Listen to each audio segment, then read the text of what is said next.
अच्छा बेटा, क्योंकि हमने पढ़ा हुआ है कि every convergent sequence is bounded, so b n convergent है, हैंस बाउंडेड होगा। बाउंडेड की डेफिनेशन लगा दो कि there exist a positive real number such that, कोई positive real number K exist करेगा such that mod of b n is less than equals to K for all n. ठीक है, ये बाउंडेड की डेफिनेशन होती है। अब आपने ले लिया mod of t one b n, t two b n n minus one, ये t three b n minus two t n b one upon n less than equals to, मतलब इसका मॉड ले लिया बेसिकली। ठीक है, ये इसको छोड़ के इसका मॉड लिया आपने। ठीक है, इसका क्या करना है ये भी आपको पता लग जाएगा, डोंट वरी। आप इसकी लिमिट निकालोगे, इसकी लिमिट निकालोगे। क्यों निकालोगे? क्योंकि क्वेश्चन में आपको इसकी लिमिट निकालने को कहा हुआ है ना, ये डी एन ही है ना, आप इसकी लिमिट निकालोगे, ये दोनों के सम के इक्वल आ गया। इसकी लिमिट निकालनी पड़ेगी प्लस इसकी लिमिट निकालनी पड़ेगी। इसकी लिमिट बेटा वो तो आप निकाल चुके हो ना, बी आ गई, मतलब ये ए इंटू बी बन जाएगा। प्लस इसकी लिमिट अगर मैं ज़ीरो शो कर दूँ तो आपके पास डी एन की लिमिट ए बी आ जाएगी, जो कि आपकी रिक्वायर्ड लिमिट है। तो मैं इसकी लिमिट ज़ीरो शो करने जा रही हूँ। इसकी लिमिट निकालने के लिए मैंने इसका मॉड ले लिया, less than equals to n बाहर निकल गया, वन अपॉन एन, और इन दोनों का मॉड, इन सब का मॉड अलग अलग हो गया, इसलिए लेस देन इक्वल्स टू का साइन लगा है ना, क्योंकि आप दो टर्म्स पे भी जो मॉड अलग अलग करते हो तो लेस देन इक्वल्स टू का साइन आता है। तो आप यही वाली आइडेंटिटी को एक्सटेंड भी तो कर सकते हो दो की बजाय एन टर्म्स पर। तो ये बन जाएगा लेस देन इक्वल्स टू पहली टर्म का मॉड, दूसरी टर्म का मॉड, nth टर्म का मॉड। ठीक है, दिस इज इक्वल टू, अब ये मॉड सेपरेट कर दिए। ठीक है, mod of a into b is equal to mod of a into mod b, formula होता है ना, तो ये उसी के अकॉर्डिंगली सेपरेट हो गए। ठीक है, अब नेक्स्ट देखिए आगे आपके पास आ गया लेस देन इक्वल्स टू। अब पहले यहाँ पर था mod b one b n, sorry यहाँ पर बी एन माइनस वन, यहाँ पर बी वन, तो सबकी जगह के आ गया, बिकॉज आपने बोला था सीक्वेंस बाउंडेड है कन्वर्जन होने के कारण, तो सारी टर्म्स के से लेस है, तो लेस देन इक्वल्स टू सभी टर्म्स को के से लेस कर दिया, के बाहर निकाल दिया। ठीक है, तो हमारे पास आ गया t one mod t two mod t n mod upon n. ठीक है, यहाँ पर नीचे एन ये पड़ा हुआ है ना, ये किससे लेस है? ये चीज़ लेस है एप्सिलॉन से। अभी आपने कन्वर्जेंस की डेफिनेशन पीछे लगाई थी ना, रीज़न लिखा हुआ है, बिकॉज ऑफ नंबर डाला हुआ है इन्होंने, पीछे से देख लेना। सो ये एप्सिलॉन से लेस है, तो ये टोटल किससे लेस हो गया? के इंटू एप्सिलॉन से for all n greater than equal to m. मतलब ये वाली चीज़ जो है, जो आपने जिसका मॉड निकालना शुरू किया था, वो के एप्सिलॉन से लेस आ गया for all n greater than equal to m. तो ये कन्वर्जेंस की डेफिनेशन तो बन गई। कन्वर्जेंस की डेफिनेशन में क्या होता है बेटा, जो t one b n t two b n minus one so on up to t n b one upon n. ठीक है, लेस देन के एप्सिलॉन आ गया ना, for all n greater than equal to m. तो यहाँ पर आप इसको मान सकते हो ये माइनस ज़ीरो है, क्योंकि ज़ीरो माइनस होना तो एक ही बात है ना, मतलब ज़ीरो माइनस करो ना करो एक ही बात है।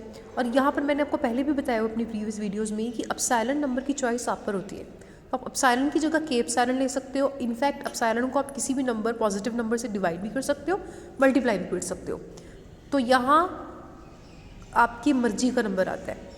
ठीक है, यहाँ पर के एप्सिलॉन आया तो कोई प्रॉब्लम नहीं है, यू कैन, मतलब इसको इस तरह से ही ले सकते हो, कोई प्रॉब्लम नहीं है। तो आप देख रहे हैं ये वाला जो सीक्वेंस है ये किसको कन्वर्ज कर रहा है, उसकी लिमिट क्या है? ज़ीरो। इट मीन्स आप बोल सकते हैं t one b n t two b n minus one so on up to t n b one upon n converges to zero. और ये तो मैंने कहा था आपने क्या शो करना है कि ये ज़ीरो को कन्वर्ज कर रहा है। ठीक है, ये ज़ीरो को कन्वर्ट शो कर दिया। आगे मैंने प्रोसेस बता दिया था आपको कि डी एन की लिमिट निकाल लेना, इसकी लिमिट निकल जाएगी, इसकी लिमिट तो ज़ीरो आएगी है, इसकी लिमिट बी आ गई, तो ओवरऑल लिमिट ए भी बन गई। ठीक है, तो ये थी बेटा आपकी सेजारोस थ्योरम। अब आप नेक्स्ट करने जा रहे हो कॉशी-स्टोल्स थ्योरम। उसकी स्टेटमेंट है, if b n is a strictly monotonic increasing sequence so that b n plus one is greater than b n. ये monotonic strictly monotonic increasing sequence की डेफिनेशन ही है ये। ठीक है, ये ना भी लिखते तो आपको पता होना चाहिए था कि स्ट्रिक्टली मोनोटोनिक इंक्रीजिंग सीक्वेंस का मतलब होता है b n plus one is greater than b n for all n. If b n tends to infinity as n tends to infinity and a n is any sequence, b n जो है वो diverge कर रहा है, ठीक है, infinity को, और जो ए एन है वो किसी भी तरह का कोई भी सीक्वेंस हो सकता है। तो आपको शो करना है कि a n upon b n की जो लिमिट आएगी वो होगी equal to limit of a n plus one minus a n upon b n plus one minus b n, provided that the limit on the right hand side exist whether finite और infinite. तो आपको ये दिया हुआ है कि ये right side वाली जो लिमिट है ये एग्जिस्ट करनी चाहिए, चाहे फाइनाइटली एग्जिस्ट करे चाहे इनफाइनाइटली एग्जिस्ट करे। अगर ये एग्जिस्ट करेगी तो ये दोनों इक्वल होंगे। ठीक है, ये स्टेटमेंट है आपकी। इसका प्रूफ आप दो केसेस में करोगे। पहले केस में आप इसकी लिमिट को फाइनाइट लेके चलोगे, दूसरे केस में इसकी लिमिट को इनफाइनाइट लेके चलोगे। अब बेटा इसका जो प्रूफ होगा it is quite similar to the proof of Cauchy second theorem on limits. तो अगर आपने वो प्रूफ अभी तक नहीं किया तो पहले वो प्रूफ समझ लो, उसके बाद ये प्रूफ समझना काफ़ी ईजी रहेगा। सबसे पहले इसकी लिमिट फाइनाइट ले ली हमने। लिमिट फाइनाइट ली तो डेफिनेशन लगा दो, for given epsilon greater than 0 however small there exist a positive integer m1 such that इसकी limit -l mod less than epsilon by 2 for all n greater than equal to m1। ये mod खोल दो। Mod को खोलना मैंने सिखाया हुआ है। सेंटर में रह जाता है सीक्वेंस और लेफ्ट साइड पे आ जाता है बेटा l माइनस इसका डिफरेंस और राइट साइड पे आ जाएगा l plus epsilon by 2, right, for all n greater than equal to m1। Now आपने क्या करना है, आपने ये जो डिनोमिनेटर में टर्म थी ना bn प्लस 1 माइनस bn, वो मल्टीप्लाई कर देना है। ये सेम उसी तरह से चल रहा है। अगर आप कंपेयर करके देखेंगे तो बिल्कुल प्रूफ वैसे ही चल रहा है। अब हम रिप्लेस कर देंगे n को n plus 1 n plus 2 so on up to n plus p minus 1 के साथ और सभी इनइक्वालिटीज़ को ऐड कर देंगे। वहाँ पर जो रिप्लेसमेंट किया था आई थिंक वो डिफरेंट किया था, अदरवाइज बाकी सब कुछ सेम चल रहा है। तो रिप्लेसमेंट जब करके मल्टीप्लाई किया तो ये बन जाएगा आपके पास। अगर ये स्टेप कैसे बन रहा है ये नहीं समझ में आएगा तो प्लीज़ मेरे से पूछ लेना, ठीक है। ये आप डाउट मेरे से पूछ सकते हैं अगर आपको नहीं समझ में आएगा। अब आपने क्या करना है, डिवाइड करना है bn प्लस p के साथ, और bn प्लस p जो टर्म है वो ग्रेटर देन 0 टर्म है। तो जब आप डिवाइड करोगे तो कोई फ़र्क नहीं पड़ेगा इनइक्वालिटी में। इनइक्वालिटी जिस तरफ की है उसी तरफ की रहेगी। डिवाइड करने के बाद बेटा ये टर्म ऐड कर देना an upon bn plus p। सबसे पहले डिवाइड करेंगे तो ये बन जाएगा यहाँ पर 1 माइनस इसके नीचे आ जाएगा bn upon bn plus p, ठीक है। ये डिवाइड कर दिया, प्लस ये ऐड कर दो an upon bn plus p। अब इसमें करते हैं, इसको डिवाइड कर दो। पहले इसको डिवाइड किया तो ये आ जाएगा bn प्लस p इसके नीचे भी और bn प्लस p इसके नीचे भी। तो जब ये टर्म ऐड करोगे तो ये टर्म और ये टर्म कैंसिल हो जाएगी और सेंटर में सिर्फ ये टर्म बच जाएगी। सिमिलरली इसके साथ करना, ठीक है। इसके बाद आपके पास आ गया कीपिंग n फिक्स्ड, n को फिक्स रखना है और p को इन्फिनिटी पे लेके जाना है आपने। अब आप इसकी लिमिट निकालो, n को फिक्स रख के और p को इन्फिनिटी पे ले जाके इसकी लिमिट निकालो।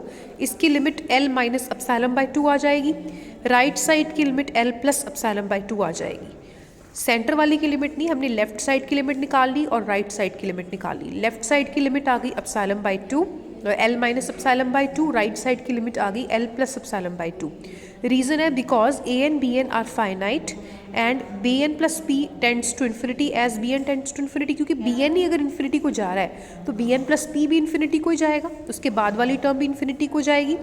देयरफॉर अब नीचे वाली इन्फिनिटी को जा रही है तो डिनोमिनेटर अगर इन्फिनिटी को जा रहा है तो ओवरऑल ये 0 को जाएगा, सिमिलरली ये भी 0 को जाएगा।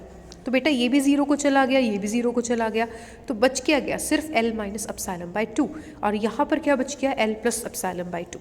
तो अब इन दोनों की कन्वर्जेंस की डेफिनेशन आपको लगानी पड़ेगी। आप कहोगे there exist a positive integer m2 such that, क्योंकि n फिक्स है, n चेंज नहीं हो रहा है, n फिक्स किया हुआ है, सिर्फ p चेंज कर रहा है, तो डेफिनेशन n पर नहीं लगेगी इस बार। नॉर्मली आप बोलते हो ना n greater than equal to m, ठीक है, वो n चेंज हो रहा होता है ना, यहाँ पर p चेंज हो रहा है, तो आप बोलोगे for all p greater than equal to जो भी पॉजिटिव इंटीजर आपने m2 लिया है वो, ठीक है। तो डेफिनेशन क्या बन जाएगी, डेफिनेशन बनेगी मॉड ऑफ ये minus this less than epsilon by 2 या जो भी ले रहे हो, ठीक है। यहाँ पर मैं लिख के दिखाती हूँ आपको। आप लिखोगे mod of l minus epsilon by 2 1 minus bn upon bn plus p plus an upon bn plus p minus l minus epsilon by 2 is less than epsilon by 2 for all p greater than equal to m2, ठीक है। Definition according वैसे ये बनती है, लेकिन इन्होंने सीधे solve करके लिखा हुआ है ये, ठीक है। सॉल्व करके कैसे लिखा हुआ है बेटा, अब ध्यान से देखो, ये सॉल्व करके लिखा हुआ है।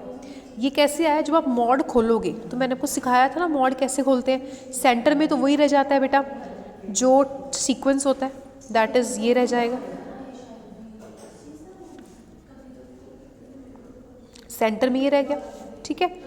और यहाँ लेफ्ट साइड पे आ जाएगा जो आपकी लिमिट होगी, माइनस ये, मतलब l minus epsilon by 2 minus epsilon by 2, और राइट पे आ जाएगा जो आपकी लिमिट होगी प्लस एप्सिलॉन। तो यहाँ l रह गया अकेला और यहाँ रह गया l माइनस एप्सिलॉन। तो देखो बेटा यही इन्होंने लिखा हुआ है जो मैंने अभी पेपर पे लिख के दिखाया था, फिर सॉल्व करके मैंने जो दिखाया वो यही आया। ठीक है, ये आया बेटा, ये इसको सॉल्व करके आया। ठीक है, इसको सॉल्व करके आपके पास ये आ गया।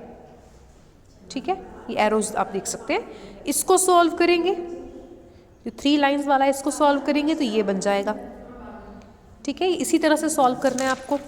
इसके बाद में अब आपने इन सबको कंबाइन कर देना है। ठीक है, किन किन को कंबाइन करना है? 1 2 3 को।